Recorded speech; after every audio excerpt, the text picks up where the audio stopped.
Assalamualaikum warahmatullahi wabarakatuh. Halo teman-teman, sebelumnya perkenalkan nama saya Neng Doi, mahasiswi Institut Manajemen Wiyata Indonesia Prodi Ilmu Komunikasi.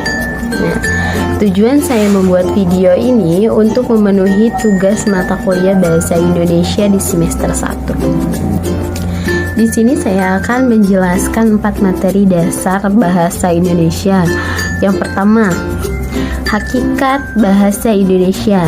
Yang kedua, ejaan yang disempurnakan. Yang ketiga, kata, istilah, dan diksi. Dan yang terakhir, kalimat. Dalam materi bahasa Indonesia di bab 1 ini kita akan membahas hakikat bahasa Indonesia. Hakikat bahasa Indonesia yang akan kita bahas yaitu tentang sejarah perkembangan bahasa Indonesia. Tapi sebelumnya, yang telah kita pelajari selama ini, kita menganggap bahasa sebagai sarana komunikasi, tidak kurang dan tidak lebih. Padahal hakikat bahasa itu sendiri sangat esensial. Bukti bahwa bahasa memiliki peranan penting adalah bahasa Indonesia dari sisi historis yang dituangkan dalam hukum. Kembali ke belakang, sebelum bahasa Indonesia lahir, bahasa di negara timur termasuk Indonesia menggunakan bahasa Melayu. Seorang pelaut asal Belanda yang berlayar ke Indonesia menyampaikan bahwa bahasa Melayu sebagai bahasa terhormat yang digunakan oleh negara timur. Dengan kata lain, orang Belanda mengenal bahasa Melayu daripada bahasa Indonesia.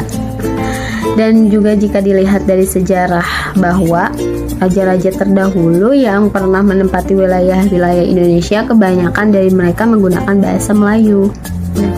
Lalu lahirnya bahasa Indonesia terbentuk pada 28 Oktober 1928 lewat Ikrar Sumpah Pemuda. Lalu bahasa Indonesia ini perkembangannya didorong oleh perkembangan nasional. Pada pembahasan selanjutnya yaitu kedudukan dan fungsi bahasa Indonesia. Bahasa Indonesia ini memiliki kedudukan yaitu diantaranya sebagai bahasa nasional. Bahasa nasional ini memiliki fungsi yaitu sebagai lambang identitas nasional. Dan yang kedua ada bahasa Indonesia ini sebagai bahasa negara. Kenapa disebut sebagai bahasa negara? Karena ia memiliki fungsi sebagai alat pemersatu negara Indonesia, karena bisa dilihat masyarakat Indonesia ini memiliki latar belakang yang berbeda-beda. Dan yang terakhir pembahasan pada bab ini yaitu tentang varian bahasa. Kenapa varian bahasa Indonesia timbul di Indonesia? Karena sudah diketahui bahwa negara Indonesia adalah negara yang kaya akan suku, budaya, daerah, dan juga sebagainya. Jadi itu yang menimbulkan varian bahasa di Indonesia sangat beragam. Varian bahasa itu sendiri ada dari lisan dan tulisan, baku atau tidak bakunya, dan juga kita bisa melihat dari bagaimana perbedaan varian bahasa dialektikal dari kaum terpelajar, bidang khusus, dan juga kaum-kaum yang berintelektual. Jadi intinya kita harus pintar-pintar memilih varian bahasa pada konteks-konteks tertentu. Jika tidak bisa memakai bahasa daerah, lebih baik kita memakai bahasa Indonesia, karena bahasa Indonesia adalah bahasa sebagai pemersatu bangsa. Nah, dalam bab 2 di sini ada ejaan yang disempurnakan. Sebelum kita membahas tentang ejaan yang disempurnakan, kita perlu mengetahui tentang ejaan apa saja sih yang pernah ada di Indonesia.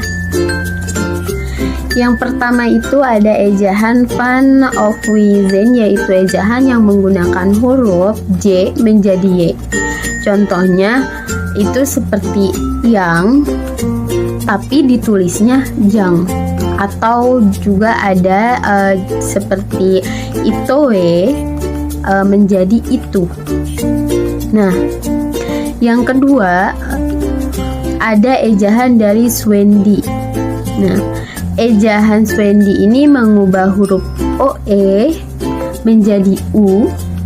Contohnya itu seperti Sukabumi menjadi Sukabumi.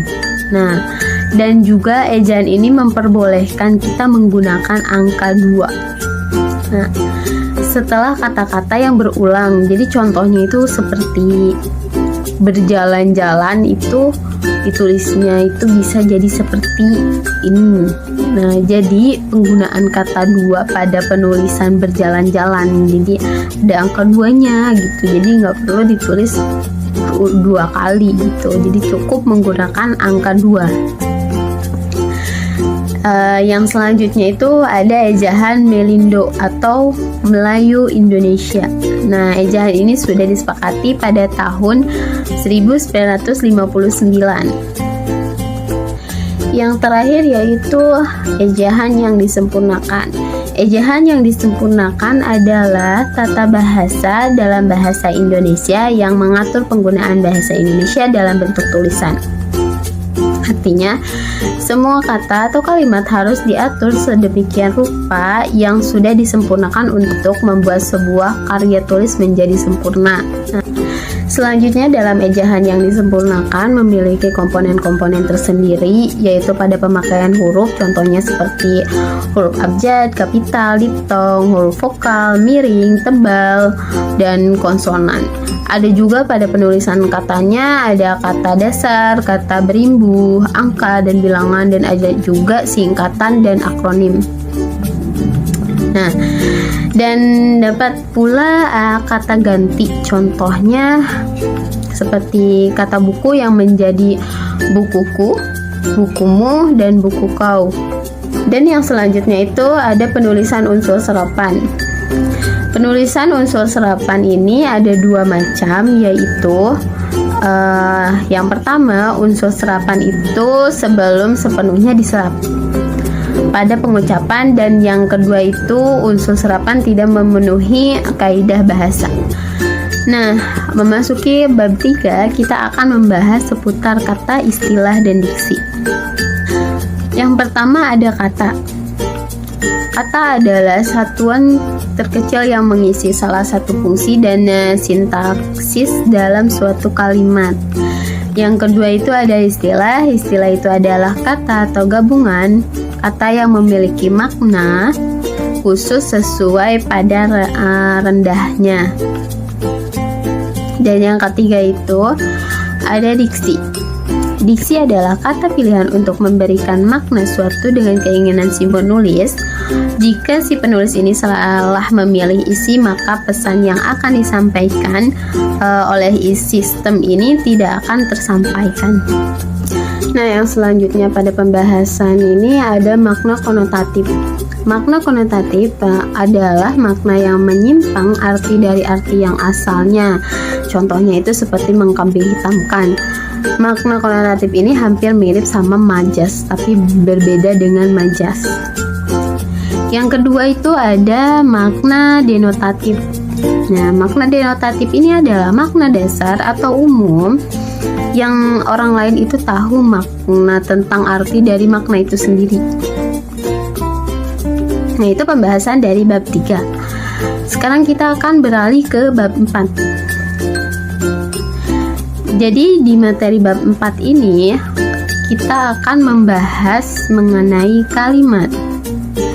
Kalimat itu adalah salah satu bahasa yang disusun oleh kata-kata yang memiliki makna yang lengkap karena dia itu memiliki unsur seperti subjek, predikat, objek, dan juga keterangan.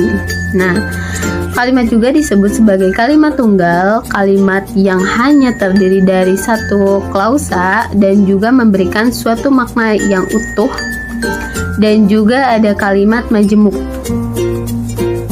Nah, kalimat ini kalimat yang mempunyai 2 pola hasil gabungan kalimat tunggal. Selain dari itu, kalimat juga memiliki kalimat yang efektif, kalimat yang mengungkapkan pikiran atau gagasan sehingga dapat dipahami dan juga dapat dimengerti oleh orang lain. Dan mungkin hanya itu saja materi bahasa Indonesia yang bisa saya bahas. Jika ada kekurangan dan salah kata, mohon dimaklumi dan dimaafkan, karena di sini kita juga sama-sama belajar ya. Jika ada yang mau bertanya, silahkan tulis di kolom komentar di bawah. Dan terima kasih bagi yang udah menonton. Sekian dan terima kasih. Wassalamualaikum warahmatullahi wabarakatuh.